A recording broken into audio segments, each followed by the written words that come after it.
Hello and welcome to the Scottish Football Show. Coming up, trophy time. Will the Dons dazzle or will Rangers rampage in Hampden next week?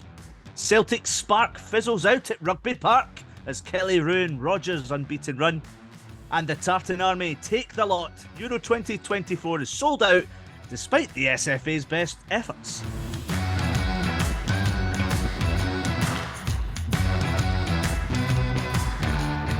Another wacky week in Scottish football as things get festive. Well, for some at least. If you're not raging at VAR, you're screaming at your manager to get the boot. But if it's been a good few days for your team, you'll be out and about, picking up Christmas cards with a smile and buying that special someone something nice. Maybe tickets to Germany. Or maybe you're too skint because of Germany. Nothing can destroy Laura Brannan's Christmas cheer, though, because Scotland are going to Germany. Can I say Germany one more time? Germany! She's the senior producer from TNT Sports, and she's been in the most Christmassy place in the world recently as well. How was New York, Laura? Oh, I mean, look, it's nice to be back, but I wish I was in New York because it's the most amazing place on the planet. It was incredible. Christmassy time as well, like really nice. Like so magical. Makes me think of Home Alone. Yeah, it lived up to all expectations. I felt like I was in a movie walking down every street. I have seen, like, I feel like I've been in Spider-Man and Home Alone 2 the entire time. It was incredible. Do you know what was so lovely is obviously like in like WhatsApp groups and stuff with Laura this week. It was genuinely like getting updates from a kid just walking around in wonderment.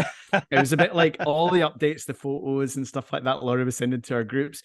It was a bit like, you know, the episode of Friends where Chandler, they take the girl that's going to be the surrogate, Monica and Chandler, take her out around New York. She's like, I apologize for my husband. And you don't think he's going to do it. And he comes in the door and he's like, New York is awesome.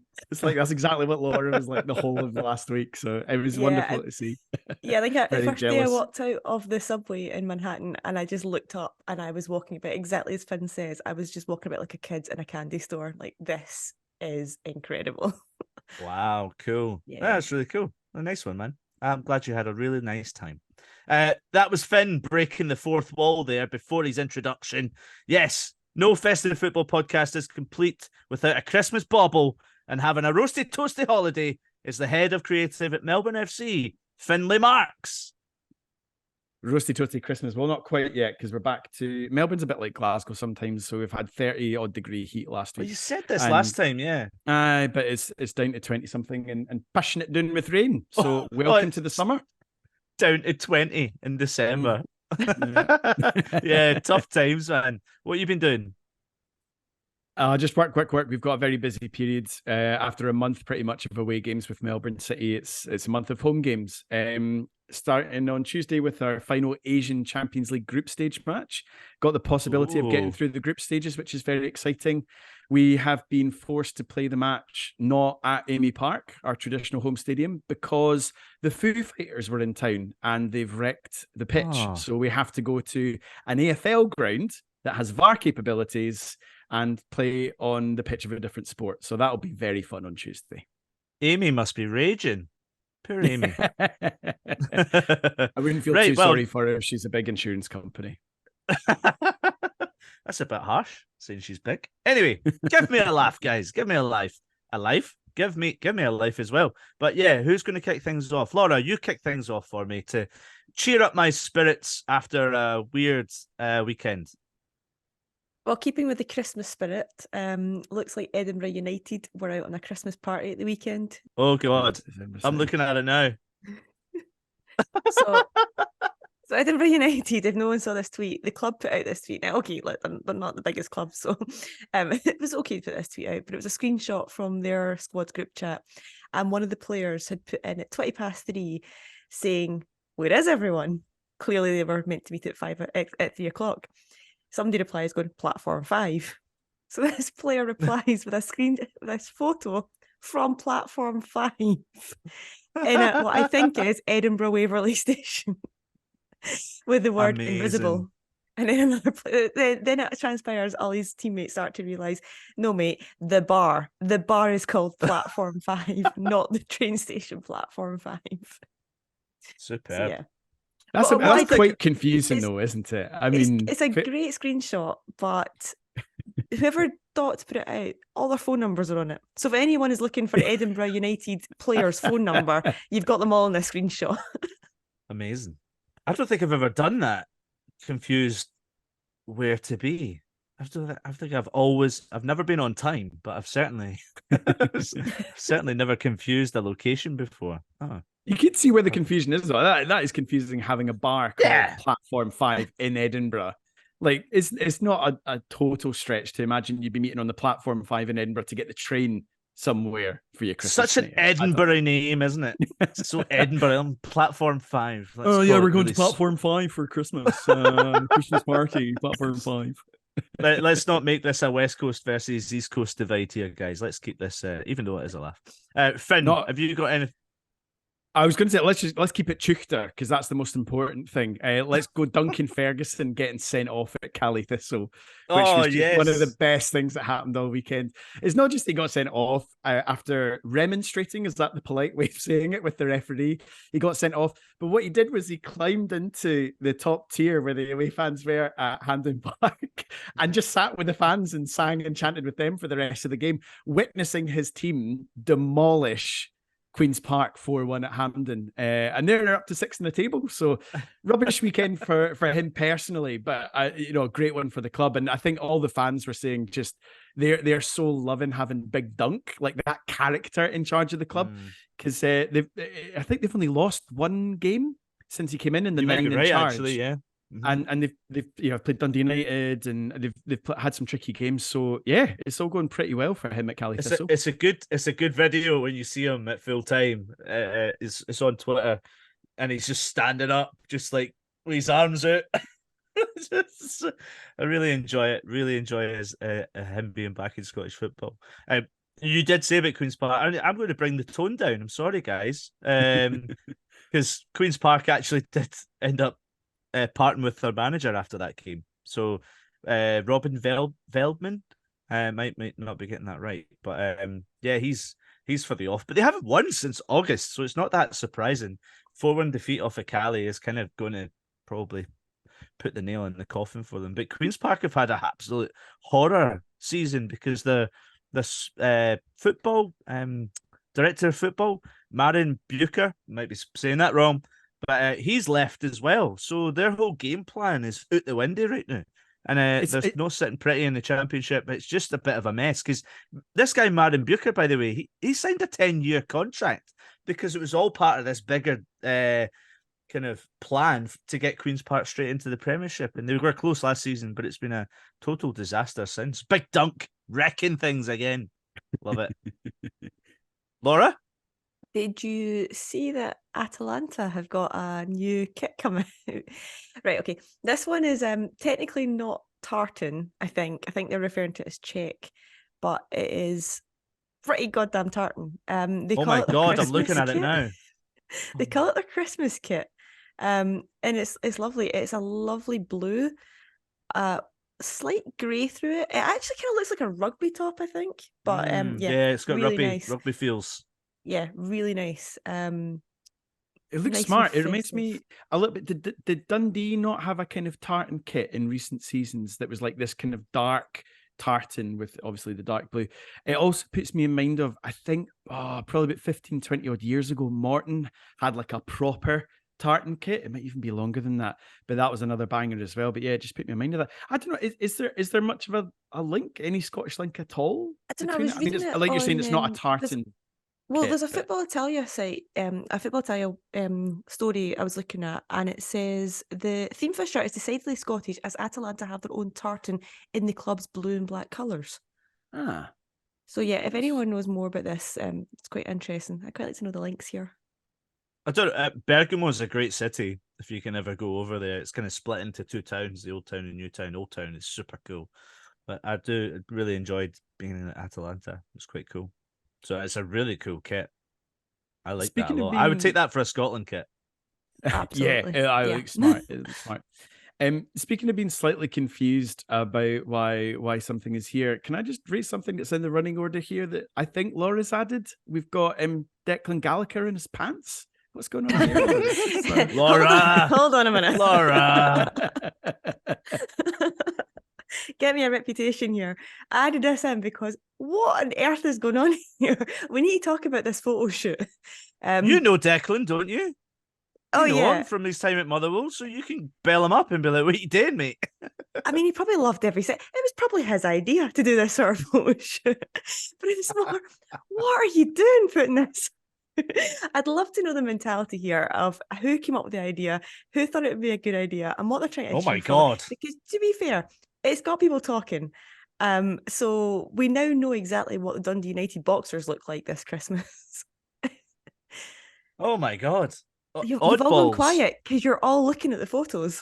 Yeah, I know. I'm just like, what? You're all mesmerised. You're absolutely, your breath has been taken by The this. fact that he's put the stocking basically right across his boys is just like, I mean, you could just hold it up or like look at the stocking, but no, he's seductively put it where his crotch area is, and it's not even a proper sock.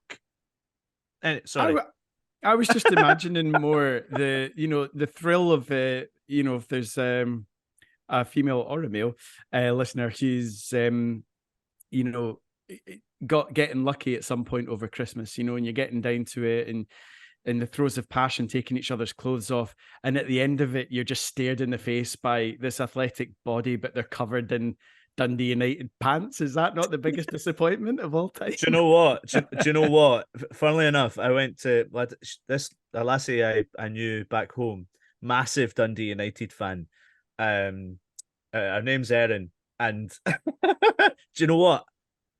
I bet you she would probably love that. She was such a Dundee United fan. It just I think gives a it's whole new incredible. meaning to the phrase "getting a tangerine in your stocking," doesn't it? So, Oh, well Oh, done, Findlay. do you know Well what? done, Like, Findlay. I'm not going to complain. If you want to put half naked footballers on my timeline, I'm not going to complain.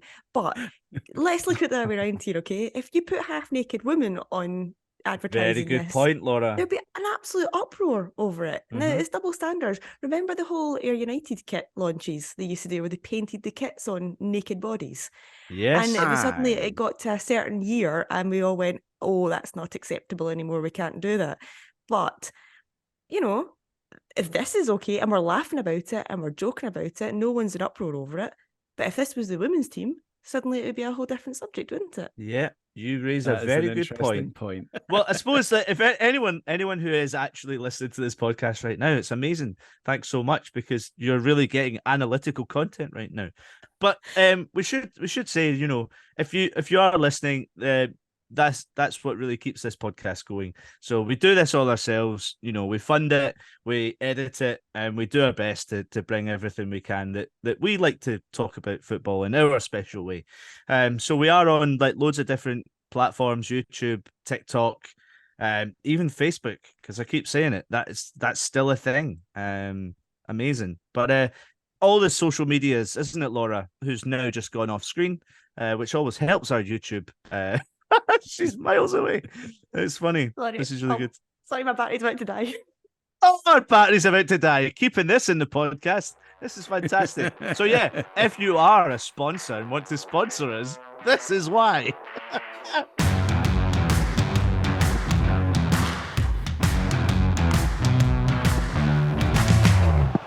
And Marshall has saved! Yes! One big yes! We all know where we want to be next summer, don't we, folks? Laura, where do we want to be? Germany! Finn, where do you want to be? Germany. Oh, right. Yeah, it is actually Germany. Yeah. And unsurprisingly, Scotland have sold out all their ticket allocation for Euro 2024, but not without its hiccups. It's been a bit of a minging display from the SFA, shall we say, sending codes. Yeah, sending codes to 11 pointers, right? So 11 people who are 11 pointers got a code. But Laura, 11 pointers shouldn't have received codes. No.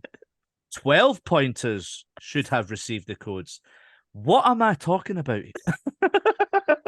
Yeah, for people who are not in the supporters club, this probably means absolutely nothing to you right now.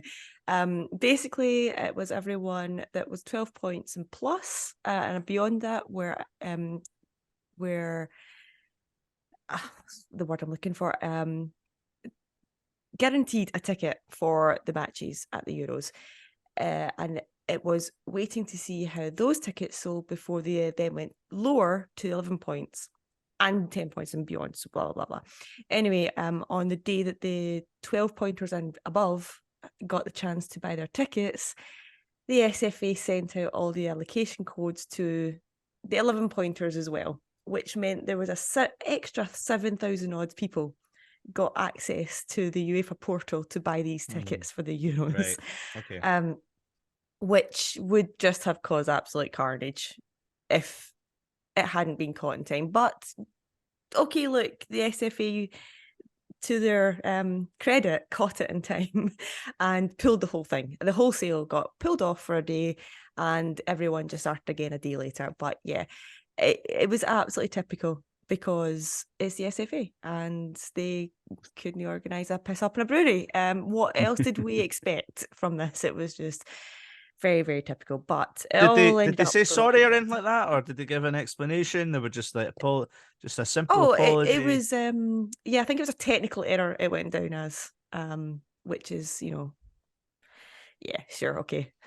But see if you're the person if you're the person that like clicked it or activated it or whatever, and then you notice it, like, your heart, everything just like that's it's a very responsible job. I feel for I still feel for the person or people or department that that would happen, even though it's their job. I wouldn't feel too sorry for them. I wouldn't feel too sorry for them, Andrew, because they'll probably end up getting a promotion knowing how the SFA works. So yeah, they did choose to send out these codes an hour before the tickets went on sale, so they didn't have to send them out an hour before. The codes weren't activated until the time the sale started, so they could have sent them out 3 weeks ago, and it still wouldn't have worked in time. So it was silly of them waiting till that last minute to do it. So yeah, it was always destined something was to go wrong, but it all went okay in the end. But can we just touch on something here? The fact that Scotland, because obviously I missed all the chat last week with the draw being made and everything. I was actually on my flight to New York when the draw was made, dealing with the dodgy Wi-Fi, trying to watch the stream of the draw coming through, which was really, really stressful.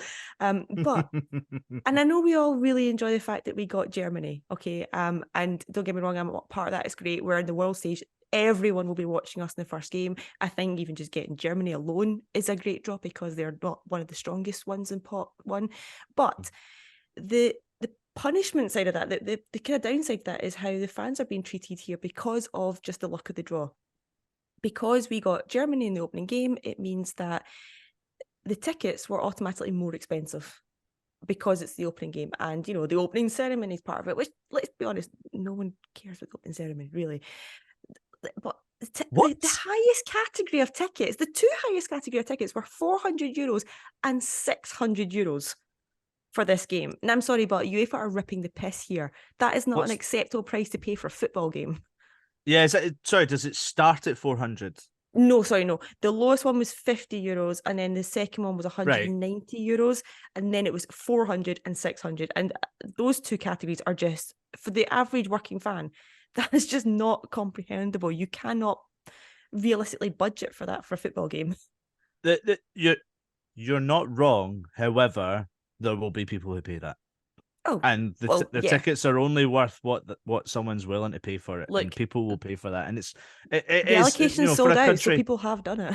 Yeah, but the thing is, the Germany is such a country that we've learned and heard of for years now, that they look after the fan. So no matter what, it's still going to be great to be in Germany when that game's going on.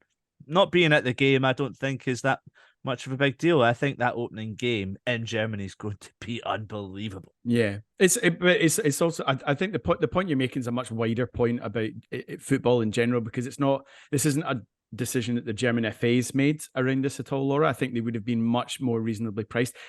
This is a UEFA decision, and UEFA and FIFA with their tournaments now, it's just all about the money because they know people will pay these exorbitant fees. So I think it's much more a comment on that, and it's just a shame. And you're a hostage of fortune, if you want to call it that, in that you've been given the opportunity to open the tournament, but you're going to have to pay €600 for a ticket. Yeah. So, but it's the same. It's like they will fleece fans at any point. And clubs as well. That's why they hand out all these ridiculous fines for like, oh, you kicked off 88 seconds too late, so you're getting a £5,000 fine. It's just, they will take money wherever they can. It's UEFA's ball, and if you don't play by their rules, they'll take it away. And it's a really crap state of affairs, but I don't see it changing.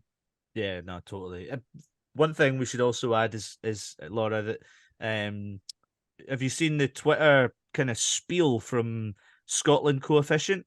So the Twitter handle Scotland Coefficient, you could Google it and you'll find it pretty easily. But it's like a really amazing kind of layout of the whole tournament, and there's even like a little thing of like where you can or where you can like, organize your travel and stuff like that. It's really well laid out. But like Google like Scotland's Coefficient, because if you haven't planned everything yet, it's almost like a perfect itinerary for absolutely everything. It's even got like all the ticket prices.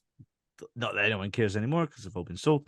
But if you're still to book accommodation as well, you should look back on when was it? We spoke to Derek Ray, the football commentator from Aberdeen, who works for the Bundesliga and commentates for games out there when he's not in Boston.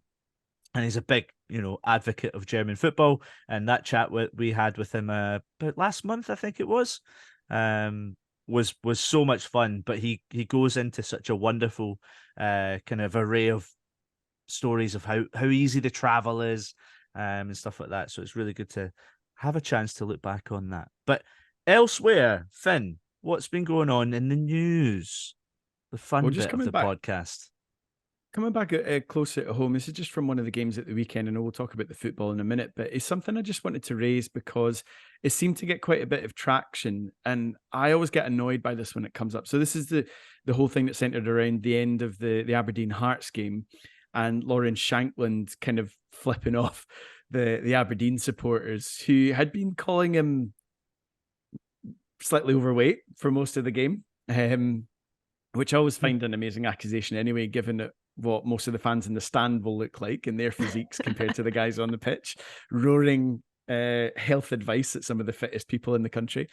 But there were people clamoring that, I should get banned, or it's a disgrace, and doing all this. I'm just like, suck it up, man. It's like if you pay your piece and you come in and you abuse the guy on the pitch, an opposition player or whatever, or your own player, whatever you want to do, for 90 minutes, don't be surprised if he gives a little bit back. And I just think he was well within his rights to do this. It just does my box, and everybody getting on their high horse and pontificating about like, oh, he's a role model, he should be doing this, he should be doing that. He's getting abused in his place of work. And I really think if you're getting sent over the edge by somebody sticking the finger up at you, it's just grow up, man. It just seems so pathetic. I completely agree with this. The annoying thing is though that he probably could get done for this because there's a history of this happening. You look back at Lee Griffiths got done, James McFadden got done, Graham Alexander got done. Now I know they all got done for similar gestures. It was the whole get it up you gesture that they all got done for. So I don't know if I can't think of any off the top of my head of anyone giving the finger to fans. So I can't tell what's going to happen there in that sense. But the fact that these players, a manager, got done for a get it up you gesture, it's just the most ridiculous thing. And I remember one of them, Graham Alexander got done when he was a Motherwell manager. They tried to do him again for the same thing when the fourth official claimed that he did it to him. This was a time when there was no fans in the stadium. So he's clearly not doing it to the opposition fans, and they claimed they did it to the fourth official. And we had to get our own footage to show that he didn't do it to the fourth official, and that was the only thing that ended up getting him off in the end. But that was the second or third time it happened, so there was a kind of history of this was his celebration, and they just looked for a reason to try and find offence in it. Griffiths did it, I think, when he was at Hibs to Rangers fans. James McFadden, I can't remember the kind of time behind it, but yeah, there's been history of gestures getting punished. But as I say, I don't know if the finger will get it or not. I agree though, if it is ludicrous. It's just a little bit of a reaction, and it's like football is a panto sometimes, and you've just got, if you're going to give it, you've got to give it back. You've got to take it back. So yeah, get over it. It's really not a. Get over it. Let's not get into the whole. Let's not do a cantina though. That's maybe a step too far. Although kind of funny. Right. We should mention, as we sometimes do, that when Scots are on fire, shall we say. And it was really cool because last week I was working for Amazon Prime's football coverage, and I was at Manchester United for their game against Chelsea. And lo and behold, Scott McTominay, or McSauce as they like to call him there, scored a brace. He should have scored 4, to be honest. It was really, really good. But yeah, two chances he just let go by. They beat Chelsea 2-1. But Ryan Christie got the better of him on Saturday. And there was some really interesting stats that came out about Ryan Christie. And I've been a bit of a, maybe not so much of a fan of him in Scotland. But, and I know this is only one game, but if this could be something, he's quite well liked at Bournemouth as well. But some of the stats from the game against Man United, he had 49 touches, 28 successful passes, and 93% of that was a pass success rate. He had 100% long pass success rate, 7 ground duels won, 70% ground duels won, 6 tackles, 60% tackle success rate, which is fine. Yeah, it's really good. 0 times dispossessed. One of those, an absolute standout. So he just has to do that for Scotland, Laura. That's the only thing I want, really. And to score lots of goals. That'd be nice too. McGinn also, big bum McGinn. Meatball scored the winner against Arsenal. Saw a really good. It was good, but it was just a cartoon of some guy flicking his bum out at people, saying this is how John McGinn is when he gets the ball. Stop thinking of that, by the way. Have you seen it? Have you seen it? It's it's weird. He's genuinely got the greatest arse in football, because it's like an additional body part. It's like an extra arm or something. He can just bash people out the way with his big arse. It's fantastic. The way he uses his bum is brilliant. There was actually a great article that friend of the show, Andy Lang, aka Alba Mater, wrote specifically about John McGinn and how good his arse is at making him a better footballer. So he's just been fantastic the last a year or so, I would say in particular. I mean, he's always had a good spell at Aston Villa, but the last year or so, he's just been on another level with Aston Villa, and they're going great guns as well in the Premier League. So long may it continue. Captain of Villa, and he's banning the T word title talk for Aston Villa. But it's good to know, Finn, that you would accept a John McGinn calendar for Christmas and his 100%. Stocking being across his crotch. The good news for Scotland from Spain, Tierney is back and played against Villarreal at the weekend. I think it was the weekend. Can we just wrap him up in cotton wool now? And that's fine. He's fit. That's great. Okay, he's fit now. We don't need to see him play. We know he can play, and we know he's a good footballer. Can we just now rest him for 6 months? Thank you. Okay, thanks. Thank you. This is the worry. Like, how well do these players play? Yeah. So it's good that like someone like Christie's playing out his skin, and he needs to keep doing that. But with Tierney, no. You just play averagely, mate. You get your 6.6. That's absolutely fine. No tackles. Just you shy away from those tackles. Yeah. Just you keep doing your runs and no tackling. Thank you. Pick up as many red cards as you want, son. That's fine. Put him up front for a few games. It's good. And not great news to end on. But Alex Neil, the old Hamilton manager, he was sacked at Stoke City after, I think, they led them to 16th last year. But they're currently 20th, and it's only 6 wins from 20 league matches. So he is looking for a job. So maybe he'll come back to Scottish football. I'll never forget the first time the playoffs were introduced in Scotland, when the pyramid system started and Hamilton played Hibs in the playoff system. Yes. And it was the whole two-leg thing was first introduced. That's and it went down to penalties, I think. And Neil scored the winning penalty. In fact, friend of the podcast, Eric Ray, was commentating on it as well. I know. I was at Radio 1 Big Weekends that day, and my mum phoned me to let me listen to the penalties through the phone at the back of the tent. So I You're came away something from the else, gig Laura. to listen to it. That's quality. You're something else. You're not even a Hamilton or Hibs fan. Nope. Just love it. Just You love it. Love the drama. The drama. The drama. Well, maybe there'll be some more drama next weekend.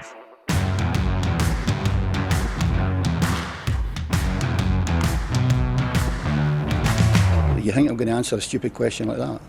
Okay, the first trophy of the season is up for grabs this weekend as Aberdeen and Rangers meet at Hampden to decide who will lift the League Cup trophy. Aberdeen are looking to secure their first piece of silverware in almost a decade.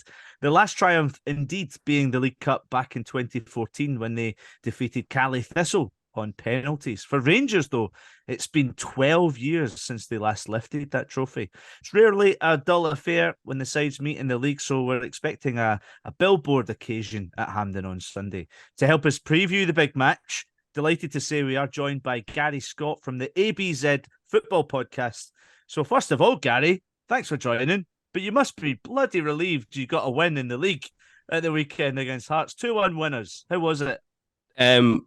First 30 minutes were absolutely terrible. But win's a win, isn't it? Thank God Hearts are just about as bad as we are. So good thing is we've pulled 6 points clear of Livingston, so it's all good. Yeah, we heard the boos at half-time. Like, it's been a weird season for Aberdeen, but if you're an Aberdeen fan, it's probably just a normal season, right?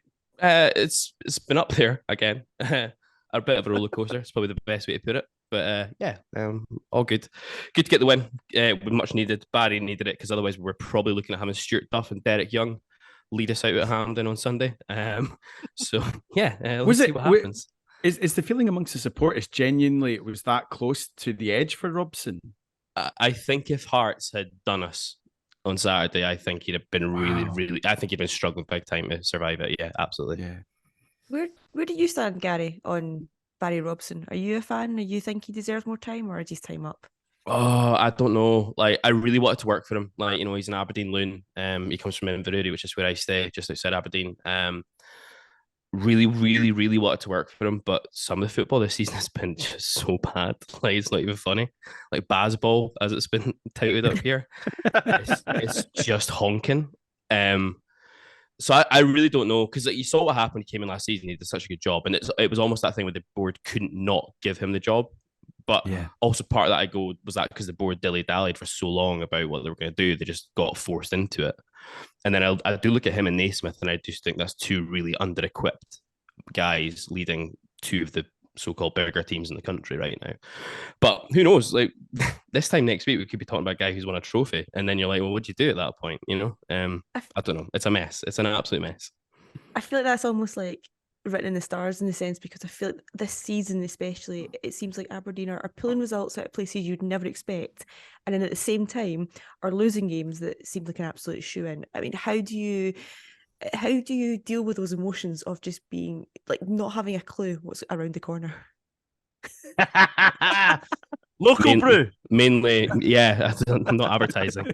mainly the drink helps, to be honest. I mean, we laugh if we start the podcast at the start of the Stephen Glass series season. So, bloody hell. We're just, I don't know how much I've drunk in the last 3 years. It's been up and down, and just we're kind of a funny club from that perspective right now. How you deal with that emotion is difficult. I mean, like, we're just for the money, for the budgets that the managers have had in recent seasons, we should be performing way better than we are. We kind of scraped our way into that third spot last season. Some of it due to the influence of Robson coming in. Some of it due to Hearts just imploding. But this season to date, it's not been great. That's a pretty polite way of putting it, I think. It's not been great, but it must have still been nice to be traveling abroad to get to these European games and whatnot. The Robson saga is an interesting one, because I had always heard really strong and good reports about him being a youth coach and stuff, even at Aberdeen. A lot of people were really talking him up, and maybe when he did get the Aberdeen job, that maybe it came a bit too soon, but that he was still capable of it. What is that kind of feeling that you're in now, the funk you're in? Not the drunk funk, but the fact that you're going into a cup final, and these occasions always kind of draw up really interesting results sometimes, shocks, shall we say. So do you go into it with some confidence that anything could happen? That's a cup final. You've got to, haven't you? I mean, it's been so long since we've been in a cup final against Rangers. I think it was 2000 Scottish Cup final. Don't want to talk about that too much because what happened there. We've not beaten Rangers or any incarnation of Rangers in a cup final since the 1989-90 Scottish Cup final. So it's a massive game for the club. I mean, everybody knows the history that goes behind this fixture. And hey, it's 90 minutes, 120 minutes, penalties. Who knows what happens on Sunday? But it's massive for the football club. And despite everything that's gone on so far this season, we could come into Christmas time with a pot in the director's box to celebrate. So who knows? Let's wait and see. How big is it for Rangers, Finn? Oh, it's a massive occasion as well. I mean, for any club, a cup final is a massive occasion. But I think, given the context of the fact that over the last number of years, really, if you want to use the phrase, since Rangers are back, so we're talking like kind of 2016 onwards, since they've been back in the top flight, the amount of trophies that they have won has not been anywhere close to, I think, what the club expect, what the fans expect. They've only had one league title and one Scottish Cup. I think, especially for a trophy like the League Cup, it can be such an important marker in the season because it's the first trophy. It can give you a real lift. And given what Rangers have come through so far this season with the change of manager and Clement coming in, it's an early chance for him to kind of like put a flag in the ground to start of this kind of tenure that he's got in charge of the club. So yeah, it's hugely important, I think, for Rangers, as it is for Aberdeen. And like you said in the intro, to this, it is rarely a dull occasion when they have met in the league. So I expect it to be a pretty fantastic match on the pitch as well between the two sides. Do you subscribe to the idea that Aberdeen always play better against Rangers? Going purely by the statistics, they've got a relatively decent record against Rangers compared to Rangers playing most other teams in the league as well. I think under Gerrard even as well, the amount of semi-finals and cup games and stuff they lost to Aberdeen was proportionally much higher than other teams. So there's a lot of needle between the sides, but I don't think that's a bad thing. I think it's a really good thing when there are these kind of like rivalries and disagreements between clubs and fan base and stuff. It just makes for such a better occasion and spectacle. So yeah, I'm really excited about the final, to be quite honest with you. And nervous. Gary, Finn calls it needle between the two clubs. What do you call it? Am I allowed to use swearies? You can use swearies. No, I mean, I like needle's really polite way of putting it. I mean, it's this thing. I know. It's this thing, is it? We're like, Rangers fans will try and pretend, oh, we don't really care about Aberdeen, and like it's just another game for us. It's like fucking nonsense, right? we all know after Celtic, it's the biggest game in Rangers calendar in the season. For Aberdeen fans, it's the biggest game in the calendar. I'm not going to lie about it. Of course it is. Do we want to desperately get one over Rangers at any given opportunity? Absolutely. Is it even better when we can do it at Hampden, supposedly neutral venue, in a situation like this? Of course it is. Like, I was down there for the League Cup semi-final. I think the one that Finn just alluded to under Gerrard when we won 1-0. It was like, I can't remember how many Aberdeen fans were there, but it was a really, really small attendance in comparison. That proper kind of, outnumbered but never outfought siege mentality kind of thing kicked in that afternoon. Hoping for the same again on Sunday. We need to make ourselves as an Aberdeen support heard. We need to stay with the team. It won't be easy. And we expect to be without the ball for large periods of the game. But, these games as well, Aberdeen have got a decent record in recent seasons against Rangers. So hopefully, fingers crossed, we can kind of continue with that. But yeah, it's a massive game. It's the opportunity to beat Rangers at Hampden with a trophy on the line is pretty much the pinnacle from an Aberdeen supporting perspective. Unless we're going to win the league. But I'm not sure that happened with Baz at the moment. Were you at the game at Pataudry a couple of weeks back? The 1-1 game? I was, yeah. Do you take much from that game? I don't want you to make that sound like you're the manager going into that. Like, what did you learn from that? What's your tactics going to be? But how do you feel Rangers are doing right now under the Philippe Clement reign just now? Do you feel confident going into this one based on what happened in the recent match? I feel confident to an extent because, like, there was a 3-1 game at Ibrox where we thought we played really well. The game at Pataudry, I didn't think we played particularly well over the piece. thought first half we were okay. Second half we were quite passive. We turned into Aberdeen playing at Parkhead in the second half a lot. We just kind of let Rangers play in front of us. And, you know, if Rangers had their shooting boots on, potentially the game's a different game before you even get to the penalty incident at the end. What I did see about it was I think Rangers could be got at up the centre of the park. I think that the centre half pairings, no matter which one you look at, is cumbersome, can be slow if you get them turned round. So I think we need to try and exploit that. I expect Clement will go with the 4-2-3-1 he's been kind of favouring at Hampden, big wide pitch. He'll, you know, I know it's cliche, but it's cliche because it's true. He'll try and get Tavernier and Barisic up the lines as far as he can, which I think gives us an opportunity if we turn the ball over quickly and try and exploit in behind them as well. It'll be a bit different. I don't think we'll go with two up top to begin with, which we did at Pittodrie the other week. I think Barry will go back to the formation that's worked in inverted commas for us in Europe. You know, we deployed this kind of 5-4-1, which turns into a Christmas tree when you're in possession. We deployed it at Frankfurt. Our best performance of the season was probably at Fir Park, where we kind of did the same formation we used at Ibrox. So I think he'll go with something similar to that. And yeah, we just have to kind of see where we get to. I'm interested to see what sort of side the Belgian Paul Le Guen can pull out now. Given there's so many injury problems. I'm only saying that because he's bald. Like, you know, sorry, Finn. That's not.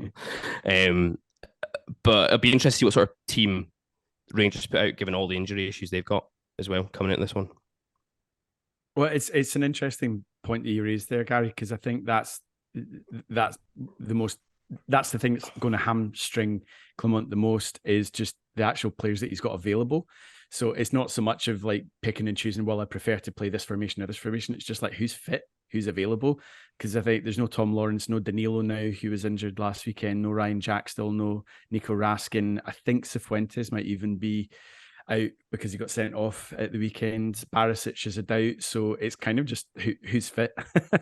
But you kind of hope that I think Clement will have learned from it, but I just really hope that Rangers go out with a different attitude. I think a couple of weeks ago after the draw at Pittodrie, I kind of made a point about how weird it was that given Celtic dropping points earlier in the weekend, Rangers didn't go hell for leather to try and get the win. I just found that attitude really weird, and so much of not just this season, but this is historically over the last number of seasons, we've seen Rangers teams give themselves half an hour to try and get up to speed, and invariably they're already 1-0 down by that point. It was the case at Pittodrie a couple of weeks ago. So I think just for the sake of the spectacle, but for as a Rangers fan going into the final, I would love to see the team going out chomping at the bit, ready to go and really go at Aberdeen and try and attack them, because I think that will give Rangers probably the best chance, rather than trying to like be passive in midfield and control the possession and do it, because it doesn't seem to work for them that way.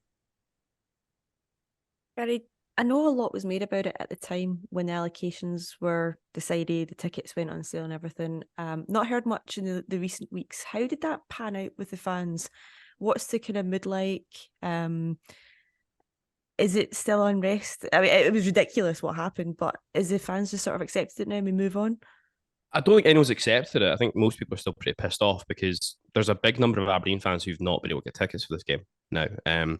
Now, Aberdeen didn't quite cover themselves in glory with the way in which they decided to go with the allocations, because we jumped really quickly down from like 200 priority points down to like general sale practically. And then, of course, they made the massive cock up about not like flicking a button on the website, which meant you had to at least have had some purchase history.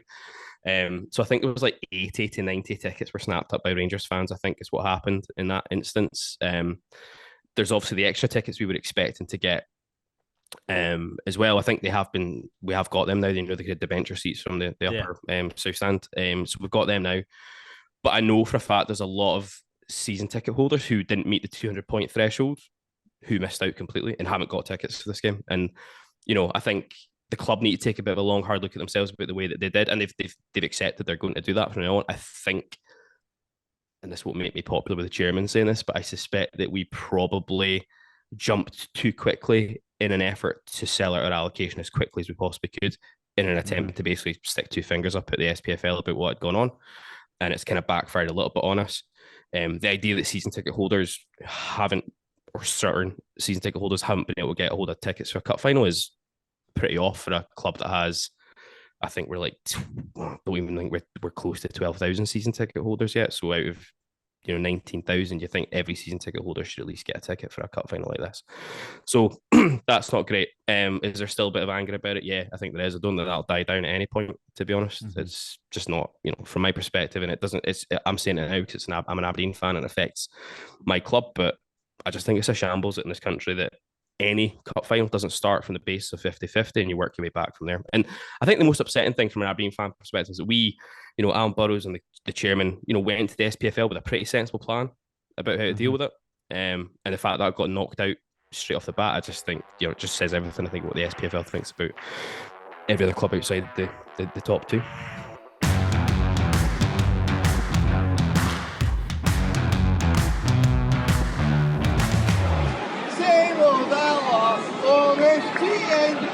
Okay, right, time for an SPFL roundup. Yummy.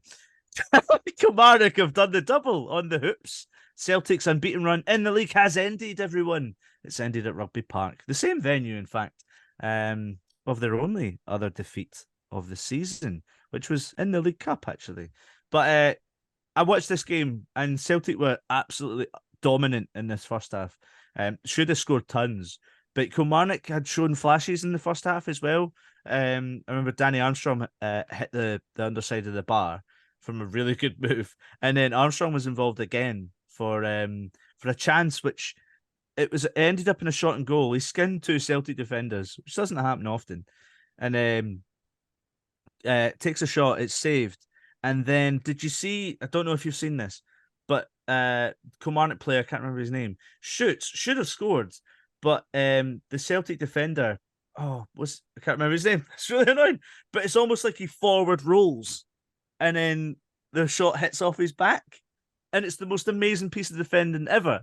But Chris Boyd was utterly raging, thinking it was a penalty, which it isn't, because if it's the top half of the arm anyway, it's not a penalty. But he was seething at halftime. It was really funny. Playing that pantomime role, shall we say. But Brendan Rodgers says that, obviously losing 2-1, they took the lead. They go on and lose 2-1. Brendan Rodgers comes out and says that his side is struggling for consistency of performance. It's their first league defeat. Yeah, weirdly, but to slightly defend Brendan Rodgers here, not a thing I spend a lot of time doing. No, but it's the keyword for me there is performance, because I think results are one thing and performance is another. And I think last season, or the last two seasons under Ange Ball, it was both. Celtic got the results, of course they did, because they ended up winning the league quite comfortably. But they also had the performance to match it. So it was, even if a defeat at St Mirren or they dropped a point here or there, it didn't matter because the performance was still good. And I think it can sometimes mask what's going on outside of the result. In that, in recent games, I certainly, speaking to a lot of my friends who are Celtic fans, a lot of them haven't felt that Celtic have been playing well for quite a while now, despite them still being able to get a lot of wins on the board, or certainly if they're not playing well, not losing games and getting points. But I think quite a few of them have felt that this defeat was maybe in the post because of the performances that the team's been putting in. So it's interesting that I think that Rodgers highlighted that in his post-match as well, because, despite how dominant they've been in the league in terms of results, I don't think the performances have been anywhere up to the level that he expects of his team and the Celtic fans expect of their team. And unfortunately, we've kind of fallen into that typical trap of probably everyone going straight to talk about Celtic, because Kilmarnock's performance was absolutely excellent. If you look at the stats, like their XG is better than Celtic's. Their shots and shots on target are pretty close to Celtic's, because Celtic is still going to have a lot of opportunities. Kilmarnock matched them in that second half, because that first half was utterly dominant from Celtic. But the performance, Laura, and it's not just in this one, they've beaten Rangers as well. It's almost like Derek McInnes is creating maybe something a little bit like the start that Steve Clarke had at Kilmarnock. It's quite interesting what's going on there right now. Yeah, it's not consistent for them in any way. That's the problem I think he's got just now, is results are here, there and everywhere. But in terms of the actual performances, that second half performance was all Kilmarnock. Like they were the only team that were going to score in the second half. And I know we always kind of joke that stoppage time when Celtic are struggling plays until Celtic score. But in this case, they were never going to score. It was always going to come from Kilmarnock. The job that Derek McInnes is doing right now, it's not perfect. There's still a lot of room for improvement, but he is building a very good, strong foundation there that when you look at the table, they're currently sitting 5th. They're a point behind Hibs, 2 points behind St Mirren. St Mirren, who are not on the greatest of runs right now, not as good as they were at the start of the season. So they're there for the taking. Kelly have got to be looking at making this the strongest possible season for them, because they can, if they keep this up, if they keep doing this, like we've seen them do it against Rangers, we've seen them do it against Celtic in the Cup. If they did this week in, week out against the smaller teams that they should be picking up results against, then they would be a European side this season. The problem is they are dropping points against the likes of, like, I mean, you look at who they've lost to so far. Sorry, on you go. Yeah, they're playing Livingston next, so it's one of those where, like, yeah, they could just end up having this wonderful result, and then they go to Livingston and lose. Yeah, like they lost to St Johnstone. They drew with Ross County. These are teams that they should be picking up the points to, and that's the difference between making it into the European spots or not. So yeah, on a one-off game, it's brilliant. They deserve all the plaudits for this result against Celtic. But if they want to make an impact, then they have to do it in every game, not lose the ridiculous games like this. Finn, it kind of, you look at Rangers' result of the weekend, 3-1 winners over Dundee, coming from behind as well, because Dundee took the lead. Goals from Cyril Dessers, James Tavernier. Oh, another penalty. And Abdullah Sima. It does beg the question, where we were thinking a couple of weeks ago, maybe even just a month or two ago, that there was no title race potentially this season. Maybe it's going to be tighter now. How has you, as a Rangers fan, and your thought process kind of changed in these last few weeks? Well, just as long as James Tavernier keeps getting his penalty every game, then I'm sure the title race will be on. It's interesting that Rangers haven't even been given the most amount of penalties in the league. That's all I'll say about that this season. But there you go. I think it's really interesting, and especially I was messaging my friends about this just this morning, that it actually puts even more of an emphasis on how annoying the performance and the dropped points, because I think at Pittodrie was, the other weekend, because of where they are now, they could genuinely be 2 points off Celtic with a game in hand, 3 points off Celtic with a game in hand, if they'd managed to get the win at Pittodrie. So we've talked about outside of the Old Firm and in the chasing pack in previous weeks how tight it is in that kind of run, and a run of like 3 or 4 wins in a row can just super boost you up the table. It's really interesting that with Celtic having drawn at home to Motherwell a few weeks ago, and although they hammered Hibs midweek, having lost at Rugby Park, that you kind of get the sense of like a pendulum kind of like swinging, but it swings both ways. That's the thing as well. And of the times that this does happen historically in the league over the last number of years, again, I've raised this point in the podcast so far this season, Rangers have failed to capitalise when that happens. So it was interesting this weekend, Rangers playing first, putting that pressure on, Celtic then playing the day after and dropping points. So I don't know, it can be, the league's definitely not over. I think we've always said that, but it for Rangers to make it a title race, it will need them to really step up through the gears if Celtic are going to go through a bit of a wobbly stage. Otherwise, we're just going to be back to where we were, Celtic sleepwalking to another title. Interesting. Yeah, Celtic play Rangers on the 30th of December. Celtic Park, that'll be quite interesting. Livingston are continuing in their dismal form. They lost 1-0 to Hibs. Martin Boyle with the only goal of the game. And it's 1 defeat in their last 8 now for Hibs. But have you seen the Hibs social media video for when Boyle scores, by the way? It's awesome. He's going absolutely crazy in it. Sometimes they get people to, against the green screen, just raise their fist slightly and it's all a bit ham-acted and they're not really into it. Martin Boyle goes hell for leather in his social media video. It's brilliant. We need more people like that in Scottish football and doing these sort of social things and just being really up for it, because it's so exciting. It's just so much fun. It's almost like, just give me more. I think Hibs play St Johnstone next week. So their run could continue if St Johnstone don't turn things around. But they got a draw against Motherwell, 1-1. But for Motherwell, it's 13 winless games now. The heat is certainly getting quite intense for Stuart Kettlewell. If Motherwell were to get rid of Kettlewell, they'd be looking for their fourth manager in 16 months. Like, that's utterly mental. And Laura, can I come to you? Considering you have worked for Motherwell, it must be quite sad for you to look back on the club and see that it's just maybe not as rosy as when you were there. Not that you were the reason things were good. It's frustrating because they haven't won a league game since the 3rd of September. Sorry, any game since the 3rd of September. And yeah, they got the late draw against Celtic. It was great. It was a really good feeling, but that was just yet another draw. And it seems to be late goals to claw it back, but cannot get over the line. You talk about is the time up for Kettlewell, who could possibly replace him. I don't think that is actually the main problem here. I think it runs a lot deeper. There's bigger problems here. You look at players are not bad players.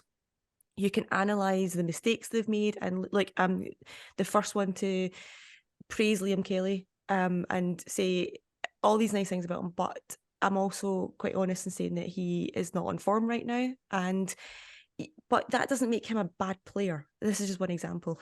You can't go from winning Player of the Year one season to then being completely off the boil the next. Things run deeper than that, and that's why I think you look at the whole coaching setup, the goalie coach, the coaches behind the scenes, not just Kettlewell himself. So there's that aspect of things. Is everything right in terms of the whole dynamic there? But then you also look at off the pitch as well. The club are not in a secure place right now. They never replaced Alan Burrows as chief exec. Yeah. And when you look back on what actually happened, it's almost a year, I think. Yeah, they said that he wouldn't leave the club until they were happy that they were sorted in terms of finding a replacement and everything was settled there. He left a month later. So the club didn't actually do what they said they were going to do and find a replacement. They have never done that. They've got somebody standing in part-time just now to be a 3-day-a-week chief exec, and at a club at Motherwell that is not good enough. You need someone there full-time running the show. Yeah. So if you've not got someone there actually being the boss of the whole system, then who leads below that? I feel like there's a lot of problems higher up that need to be addressed. And blaming Kettlewell, as well as he's absolutely not been on form right now and he's not been good enough, I think if you were to replace him, you're just papering over the cracks. Yeah, there was a really brilliant article that Nick McPhee wrote on BBC Scotland this week, and it's included a lot of the stuff you've just raised there, Laura, as well. But one of the ones that it kind of blew my mind, because I hadn't really thought about it too much, was to do with the whole transfer dealings side of things. And obviously during the summer, the club sold Kevin Van Veen for it was about £500,000. I was like, that's good business for a 32-year-old kind of journeyman striker. But outside of that, I think Motherwell have had something like, what did it say? 30 permanent transfers in 2.5 years since Nick Dawes was appointed as head of recruitment.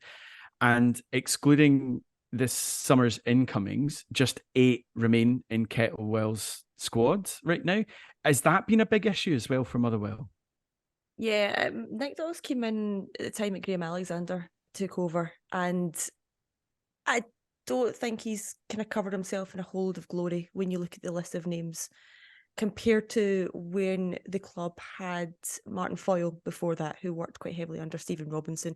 And I think that was one of the kind of the what Stephen Robinson had in his favour was he could unearth gems and bring them through and make them work for him. And I don't think that Nick Dawes has really had the same ability to unearth these players, be it from the lower leagues in England and bring them up. It's just not quite had the same impact as the previous kind of recruitment team have done. So that's another aspect to look at. And that's just another example of off the pitch, behind the scenes, things don't really seem to be going to plan right now. And I think questions need to be asked there.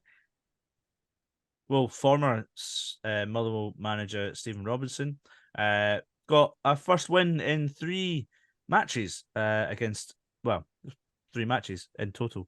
Yeah, they've had a horrible kind of run of looking back at it, but they were 2-0 winners against Ross County at the weekend. And it's mad looking back at the last couple of games. They've only won 3 matches in like 11. When you consider they're still third in the table, it's absolutely baffling. But I think 4 out of their last 6 matches have been away from home as well. And then they actually lost to Ross County in that run, so they played them quite close together. It's just a little bit interesting. I just don't know what's happened there, but they're still third, so that's quite good. We should move down and do the lower leagues as well. Finn, can you sweep up the Championship for me? Yeah. Can I just say, like, I absolutely love this time of the year in Scottish football, because we're about not quite halfway through the season, but you're really starting to see the narratives coming to the fore, not just in the top flight, but in all the divisions below. And there are some incredible stories happening throughout the divisions. But anyway, just looking at the Championship, the kind of weekend action all kicked off on Friday night. The Friday night games are always electric. I don't know what they put in the water in the local places around that, but what a match. So Wraith Rovers coming from behind at home to eventually defeat Partick Thistle 4-3, which I just think is the best scoreline in football. I can't explain it. Just 4-3 is like the best football scoreline.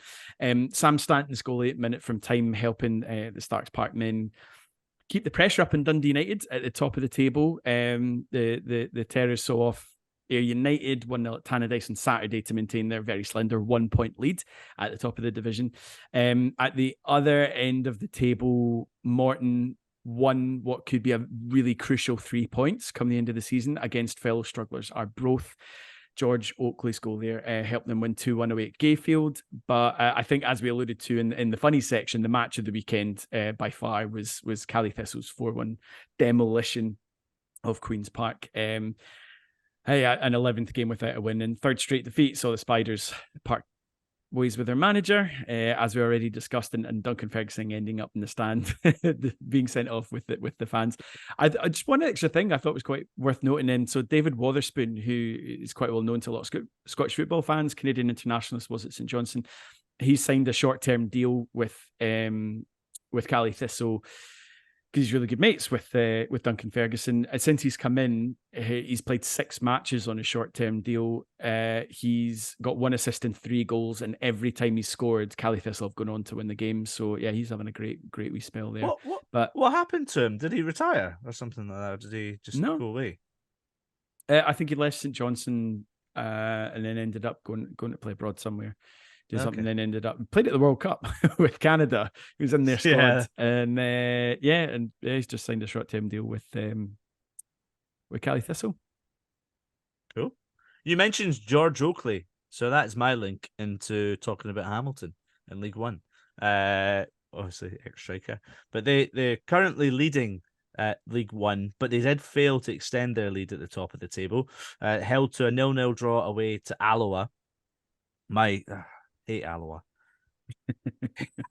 Just keep beating Queens. But I'll get to that. Falkirk moved level with them, though, at the top. So it's been a terrific title race, shall we say, as it is written on the script. But it's been amazing. Like, it's always been amazing down at League One. And they defeated Kelty Hearts 2-1. Now, Queen of the South. Amazing. What the hell is going on here? Following up a 5-0 defeat or humping from Hamilton last weekend, they smashed Montrose 4-1. Like, what is that? What is that about? Like, we're just like, we beat Dundee United in the cup as well, but we can't do anything in the league. And then and there's me going like, I'll stick a coupon on. No, stuck a coupon on in ages, and I decide to bet against Queens, and they go and win 4-1. I'm like, we're never going to win this. It might be a draw, but yeah, just, you're never going to win if you take a gamble. That is my little tip for everyone there. But at the bottom of the table, Edinburgh City are still languishing down there. They lost 3-1 at home to Stirling Albion. Now thrown to Laura with League Two. Denny did quite well. They put a bit of daylight between themselves and the rest of the teams chasing them at the top of League Two. They beat Dumbarton 1-0, and there's a wee bit of a cheeky goal, I think, as well. Did you see? So it was Michael Anderson's shot, and it smashed off James Berry's backside. And So yeah, if you're talking about John McGinn having the best arse in Scottish football, James Berry must be hating his right now. It gave them the victory. So yeah, that was a bit of a funny goal. Clyde still rooted to the bottom of the table, just 8 points. Sorry, I just seen the shot. You just saw it. Yeah, Clyde chucked it twice. They were leading and ended up drawing 2 each at home to Stranraer. I've actually still to check out your chat last week with Clyde. It looked really interesting. So if anyone else wants to check that out, I'm obviously behind because I was away on holiday. But yeah, that looks like a really interesting chat. So if anyone's looking for their League 2 fix, definitely check out last week's episode because that looks really good. We've got there's an extended chat with the Clyde FC podcast on the YouTube channel. So I think it's about 10 minutes roughly we had in the actual podcast episode, but if you want to check out a kind of more unabridged version of that chat, and we've got that standalone chat with Clyde FC podcast on YouTube. So yeah, definitely check it out. It was a great chat, and McCall's definitely got his work cut out for him over there. But yeah, yeah, they certainly is. Sorry, I'm still watching the goal from James Berry. It's just like when he hits his bum, it's like, oh, like he's trying to like get out of the way of it, and he's like, oh, sorry. It's not so much a deflection, like the ball completely diverts course. So like Michael Anderson takes the shot, it looks like it's heading bottom right hand corner, smacks off his teammate's arse and goes completely in the other corner. And it was such a hard fought game as well. That was the thing. It was like, very tight 0-0 at that point. But I think it was nice because I think when Stenny put the goal up on social media, they just put it up saying, I think the tagline was James's giant peach, and then the peach emoji, which is very, very clever. That's class. Nice. Well, what a perfect time to end the podcast on Berry's bum. That's lovely. So thanks, Laura. Thanks, Finn. It's been lovely to see you again. Must thank Gary Scott as well from the ABZ podcast. Good luck to them in the League Cup when they play Rangers. Yeah, what a weekend. How much fun are we going to have next weekend, Laura? Oodles of fun. Are you with us next week? I am indeed. Oh, Finn, you in next you sound week? Disappointed. Yeah, League Cup final result depending. I'm not entirely sure what state I'll be in next weekend. Given Bottle of Buckfast at 5 a.m. Finny. You know it. Good lad. Oh well, if you're still listening to this right now, why? Go away, listen to something more fun. Thank you, love you, good night or good day. Cheerio, bye. Stop listening.